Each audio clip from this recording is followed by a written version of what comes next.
Part of its efforts to improve border security and streamline immigration management, the Controller General of the Nigeria Immigration Service, Kemi Nandab, has extended border assessment tour to Lagos and Ogun states. The tour is part of the fact-finding and sensitization mission aimed at reinforcing the collective responsibility of securing Nigeria's vast borders.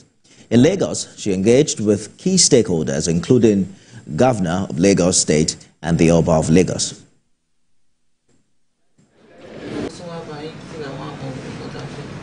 Well, the e-border facility that we're talking about is the innovation that's going on presently at Nigerian Immigration Service.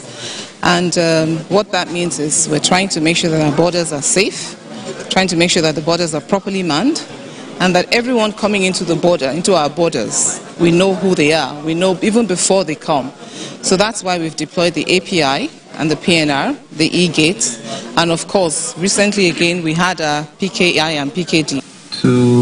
If we're not also mistaken, to the state that probably have the largest border, traffic in terms of commercial activity, both the air traffic, the sea traffic, and possibly the land traffic, of the country. So to a state that has to be a strategic partner to NIS, want to welcome you.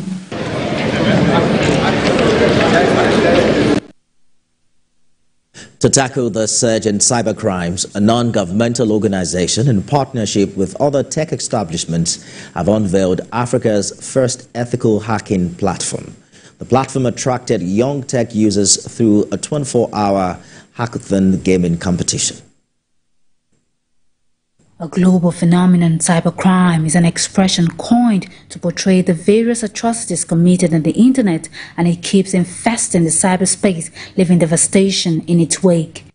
Its incursion is visible in the Nigerian landscape as the country loses about $500 million yearly and wants concerned entities to seek solutions. And the fifth, which we all say, there's nothing. A group of technology-driven individuals are confronting these threats head-on through their ethical hacking training platform that trains users to think like malicious hackers, proactively detect security vulnerabilities, and recommend countermeasures. We're looking at what we can do to bridge this gap, to create wealth for the people in the tech world too. And you see that when they leave Nigeria for other countries, they go there to go and do odd jobs, and it's tech that's in vogue. So it's something we should look into here in Lagos and Nigeria to see how we can engage this youth. One of the functioning sector in Nigeria that we can boast of outside the country is actually the banking sector.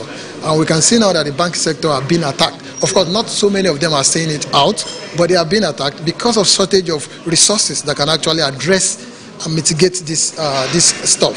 So if we're able to use the platform, not if we are going to use the platform to build that capacity and build that competence, and hence address not just the banking sector now. So I mean, like, it's a huge benefit because you get youth out of the street, you get people getting a job, you create some kind of circular economy. As a Nigerian cyber fraud, Yahoo becomes rampant among youth, one may need to exercise caution in scaling up these youths in hacking, even if it's supposed to be used ethically. We are ensuring that whoever enrolls onto our platform gives us a proof of identity, as well as ensuring that they belong to some form of association that we can verify.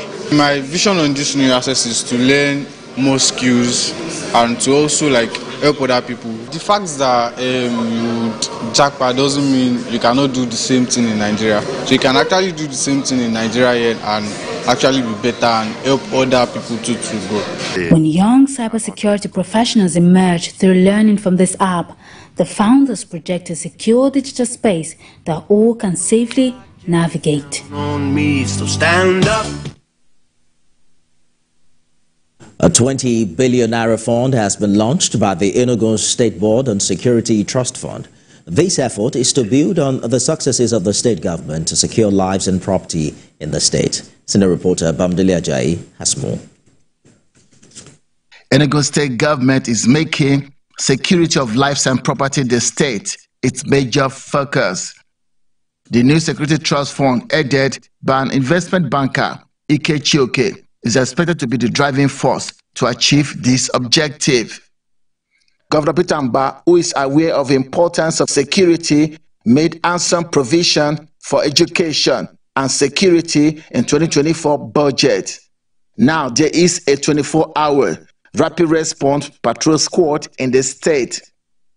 The chairman of the trust fund rules out their objectives. If you find Enugu to be your home, or you grew up in Enugu, or you went to school in Enugu, we're inviting you to support the trust fund to make this lovely state that was once the beacon of hope and investment for the Southeast region, to revive it and help Dr. Peter Mbah push it the way he's already transforming it into a glorious future, the tomorrow that we want to have.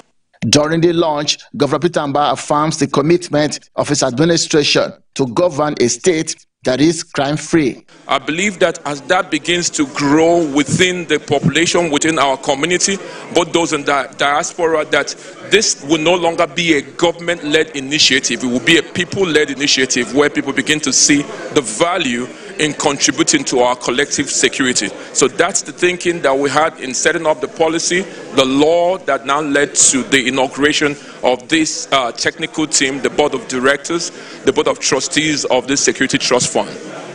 Representative of local council chairmen promised to support the initiative and ensure they replicate same in their respective council areas. We are here because we are keen into what the state government is doing, so that we can replicate that at the local level. And we're also going to make our own contributions to make sure that Enugu is secure, that our various local governments are secure for investment, for economy to thrive, and for the security of our people. The 20 billion naira Enugu State Security Trust Fund is expected to complement the state government efforts in securing Enugu and its environ. Bamejele Ajayi, TVC News, Enugu. The federal government says from January 2025, technical and vocational skills training will be introduced into the education system at all levels. The Minister of Education, Professor Tahir Maman, revealed this in Uyo, the Akwa Ibom state capital. TVC News' Miriam Daniels reports. It shouldn't be everything that is in the paper you draw. Add your own idea inside. That's what we do here. Vocational education is a type of education that prepares individuals to be gainfully employed or self-employed with relevant skills. United Nations data reveals that vocational training has been limited to boys and men in many parts of the world. It says empowering girls with skills allows them learn valuable life skills and build confidence, as well as help them become independent adults. Permission to relax the guard, sir. On the 6th of October, 290 girls were drawn from 29 federal science and technical colleges across the country. The girls came with eagerness, curiosity to learn, and today they are leaving with skills, confidence, and empowerment to shape their future. When we first saw the theme of the campaign, Painting Unto the Future, we were all excited and curious of what was in store for us. All thanks be to God, all our expectations have been met. I've learned about painting and decorating. Now I know how to paint, how to scrape, how to fill, and how to paint, decorate, and draw. Really be good and want to learn more and be zealous for technical skill. It was